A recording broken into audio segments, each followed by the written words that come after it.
C'est vrai que moi j'aime beaucoup cette phrase qui dit promettre moins et délivrer plus. En fait, les gens souvent résument la vente à la transaction commerciale. En réalité, le cycle de vente est beaucoup plus complexe que ça. C'est ce qu'on appelle la phase avant-vente, pendant-vente et après-vente. Avant-vente, c'est comment je me fais connaître, comment je donne justement envie aux prospects de prendre un rendez-vous avec moi, de me rencontrer, en tout cas d'aller dans cette démarche justement de conversation pour faire connaissance. Lors de la phase notamment de conversion, la phase pendant-vente, je m'intéresse à lui, j'essaie de voir où est-ce qu'il en est, quels sont les problèmes qu'il rencontre, quelles sont ses frustrations, où est-ce qu'il veut aller, etc. Je clarifie tout ça pour proposer une solution parce que les gens en réalité achètent toujours pour deux choses, s'éloigner d'un problème et se rapprocher d'un désir.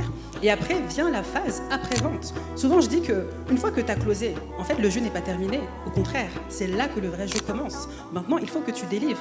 Et si tu ne délivres pas, là tu passes à côté vraiment de plein d'opportunités. Parce qu'un client en fait qui t'a fait confiance, ok, tu vas lui faire vivre une expérience. Et si ce client-là il est satisfait, honnêtement c'est le meilleur ambassadeur que tu puisses avoir. Parce que d'une part, il a acheté une fois, mais il peut racheter 2 fois, 3 fois, 4 fois, 10 fois.